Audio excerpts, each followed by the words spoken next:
At the very beginning, the kind of people who are thinking of CAT prep, you are absolutely right. The first thing we have to focus on is the knowledge. The knowledge is at a 10 standard math and English level. You require very few things beyond 10 standard. NCERT syllabus is mostly sufficient. I said mostly because I think permutation combination is an example of something that is not there in NCERT 10th, but you need it in CAT. But it is also a chapter that you can even teach an 8th standard kid, and I've taught 8th standard kids permutation combination, and they've enjoyed it as well because it's just logic. It's a purely logical chapter. It doesn't require any of the algebra or geometry you learn in 9th and 10th. Barring this outlier example of PNC, I think everything is 10 standard math as far as quant is concerned. English is basically just general reading. There's really not much of a syllabus to it. As far as CAT is concerned, when it goes to the non-CAT entrances, they will ask more grammar questions and all.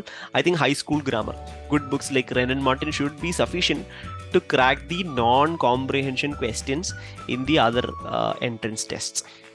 So that's the syllabus. And then the logical reasoning section, you need to understand the fundamentals of logic. This DILR is one area where people have no idea how to train, and there is a lot of misleading content out there as well, some of which is a matter of convenience.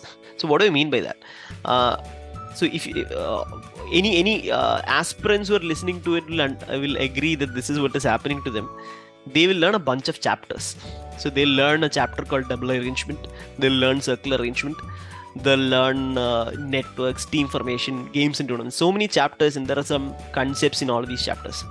So to most aspirants, when you say DLR, what they get, the picture they get in the mind is certain number of chapters. But that is the wrong approach.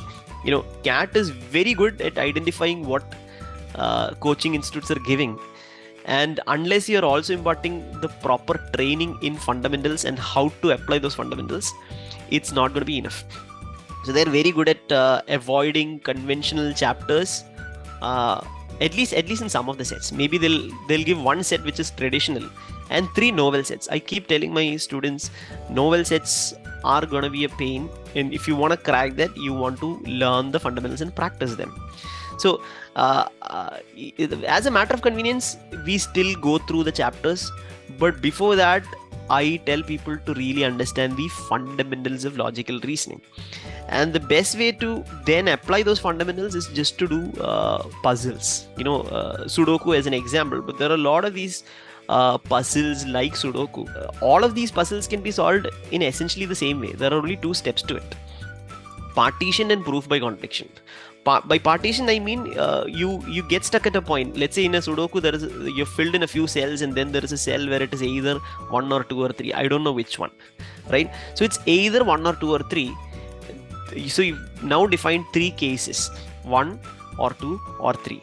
This case definition is what we call partition. Partition is a term that is there in set theory. If you want to be technical, it is mutually exclusive, collectively exhaustive, non-empty subsets of a set. That is not that important. Even if you don't know the rigorous definition, you still understand the example, right? It's either 1 or 2 or 3, and then you say, okay, let me put a 1 in the corner and try to complete filling. And then using that 1, I filled in a few more cells, and later in the same row I get another 1. So that means I've made an error by assuming 1. That part is the proof by contradiction. And so I know it is not 1. Now I know it is either 2 or 3. So I'll assume 2. I'll do the same thing later on. In the same column, I get 2 2s. So that is also wrong. So now I have to move on to the conclusion that 1 and 2 were wrong, therefore 3 was correct. And then I continue and solve. This is basically how you solve a Sudoku, and this is basically how you solve all kinds of logical puzzles and pretty much all sets in the logical reasoning section.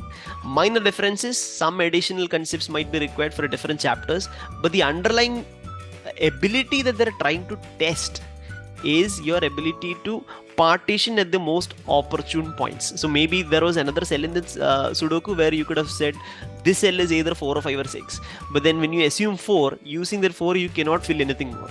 So that's a relatively less useful partition than the 1 2 3 you're talking about.